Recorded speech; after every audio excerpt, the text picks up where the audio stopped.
तो आज दोस्त हम लोग क्या कोशिका के अंग के बारे में पढ़ेंगे। कल हम लोग कोशिका के बारे में पढ़े थे, उसका परिचय देखे थे। आज कोशिका के अंग के बारे में पढ़ेंगे। तो कोशिका के आज प्रमुख अंग पढ़ेंगे। प्रमुख अंग में आता है केंद्रक, कोशिका झिल्ली और केंद्रिक कोशिका द्रव, तीनों आता है। तो उसमें हम आज क्या पढ़ेंगे, केंद्र के बारे में पढ़ेंगे। तो सबसे पहले देखेंगे, सबसे पहले आपको बता देना चाहते हैं अपना न्यू चैनल है मास्टर इन मोड, इसको आप सब्सक्राइब कीजिए और समर्थन दीजिए और थोड़ा कॉन्फिडेंस जगाइए। मेरे अंदर कॉन्फिडेंस नहीं आ पा रहा। तो बताएंगे आज केंद्रक का खोज कब हुआ था। तो ये 1831 में किया गया था केंद्रक का खोज, और रॉबर्ट ब्राउन महोदय जी किए थे। कब किए थे? 1831 में किए थे केंद्रक का खोज। इसको क्या बोला जाता है? कोशिका का प्रमुख अंग बोला जाता है केंद्रक को। और केंद्रक में एक पदार्थ होता है जिसको क्या बोला जाता है? क्रोमेटिन बोला जाता है। केंद्रक के अंदर एक प्रमुख पदार्थ होता है जिसको क्रोमेटिन बोला जाता है। क्रोमेटिन एक धागानुमा संरचना होता है। जैसे कोशिका हम लोग देखे थे, कोशिका होता है, कोशिका कोई निश्चित आकार में होता है, इसमें एक संरचना होती है केंद्रक। कोशिका में बहुत होती है, माइटोकॉन्ड्रिया, राइबोसोम, इससे बहुत सारा संरचना होती है, उसका अंग होता है। लेकिन एक केंद्रक होता है, प्रमुख भाग होता है। केंद्रक के अंदर एक क्रोमेटिन नामक संरचना होती है जो धागानुमा होता है, मतलब धागा जैसा होता है। धागा पे गांठ होता है, घूम घूम केंद्रक के अंदर होता है। जैसे धागा होता है ना, उसको घुमा घुमा धागा गांठ होता है। तो पूछेगा केंद्रक खोज, केंद्रक को रॉबर्ट ब्राउन जी किए थे, वो 1831 में किए थे। आपसे पूछेगा केंद्रक के अंदर क्रोमेटिन का खोज कौन किया था, तो ये हो जाएगा फ्लेमिंग महोदय किए थे। केंद्रक के अंदर क्रोमेटिन खोज कौन किए थे? फ्लेमिंग महोदय किए थे। और आपसे पूछा जाएगा क्रोमेटिन किस पदार्थ का बना होता है, तो बताना पड़ेगा क्रोमेटिन बना होता है हिस्टोन प्रोटॉन का बना होता है। हिस्टोन प्रोटॉन एक पदार्थ होता है, उसी का बना होता है। और क्रोमेटिन से गुणसूत्र का मतलब पता चलता है। क्रोमेटिन से क्या पता चलता है? आपके गुणसूत्र के बारे में पता चलता है। किससे? तो क्रोमेटिन से पता चलता है। तो हम क्या पढ़े? केंद्रक, केंद्रक के अंदर क्रोमेटिन के बारे में पढ़ रहे हैं। क्रोमेटिन किसका बना होता है? तो प्रोटॉन हिस्टोन का बना होता है, हिस्टोन प्रोटॉन का बना होता है। उसी में क्या होता है? गुणसूत्र का पता चलता है।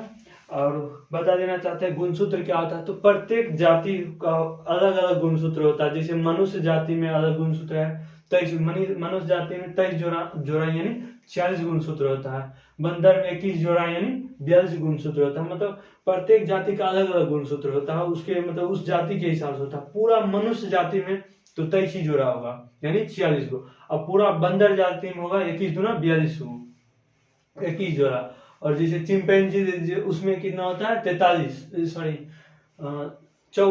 जोड़ा होता है। 24 जोड़ा यानी 48, हाँ 24 जोड़ा 48 होता है। कन्फर्म है, नोट कर लीजिएगा। 24 जोड़ा गुणसूत्र होता है यानी 48 गुणसूत्र होता है। तो ये प्रत्येक जीवधारी का अलग अलग गुणसूत्र होता है, मतलब अलग अलग संख्या होता है, गुणसूत्र का संख्या होता है।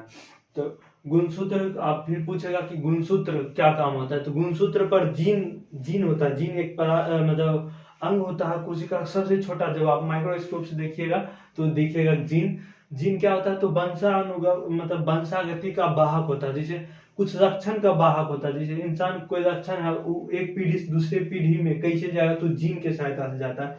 जीन को इस तरह मान लिया जाए, जैसे जीन एक छोटा सा अंग होता है, उस जीन को निकाल कर, अगर जैसे क्या होता है बैगन का जीन निकाल कर अगर कद्दू में डाल दिया जाए तो कुछ गुण बैगन बताएगा, कुछ गुण कद्दू बताएगा। जीन का यही काम होता है। तो इसका प्रयोग शायद मटर पर किया गया था। इसको हम आगे पढ़ेंगे बायोलॉजी में, तब तक हम कहाँ थे? तो केंद्रक पर ही रहते हैं। तो इसको क्या बोला जाता है? वंशागति का वाहक बोला जाता है। किसको बोला जाता है? जीन को। जीन कहाँ होता है? तो जीन होता है कहाँ? गुणसूत्र पर। गुणसूत्र कहाँ होता है? तो क्रोमेटिन पर। क्रोमेटिन कहाँ होता है? तो केंद्रक के अंदर होता है। तीन क्लियर हो गया। उसके बाद फिर हम आगे पढ़ेंगे क्या, केंद्रक के अंदर एक केंद्रिका होता है, जहां राइबोसोम के लिए क्या होता है? आरएनए का संश्लेषण किया जाता है। कोशिका के अंदर केंद्रक होता है। केंद्रक के अंदर एक केंद्रिका होता है, जहां पर क्या होता है? केंद्रक में एक केंद्रिका भी होती है जो राइबोसोम के लिए आरएनए मतलब राइबोन्यूक्लिक एसिड, आरएनए का संश्लेषण करता है। तो आज हमारा टॉपिक क्या था? सिर्फ केंद्रक था। केंद्रक को आज हम पढ़े थे। कल इससे पहले वाला टॉपिक में कोशिका के बारे में पूरा पढ़ा दिए थे, आज केंद्रक के बारे में, कल माइटोकॉन्ड्रिया कर देंगे। तो हर एक अंग के बारे में छोटा छोटा टॉपिक बना पढ़ेंगे। और आप लोग जैसे हम उतना डिटेल्स नहीं बता पाए, तो आप लोग जब भी पढ़िएगा तो पहले उसका डायग्राम बनाइएगा। जैसे कोशिका बनाए, कोशिका अंग लिख दिए पूरा, ऐसे कर डायग्राम बनाइएगा ताकि आपको याद रह पाए। और हम थोड़ा शॉर्टकट में निकाल दिए, थोड़ा हमको भी रिवीजन करना, कल मेरा टेस्ट है इसके लिए। तो आज इतना ही रहने देते हैं, बाय।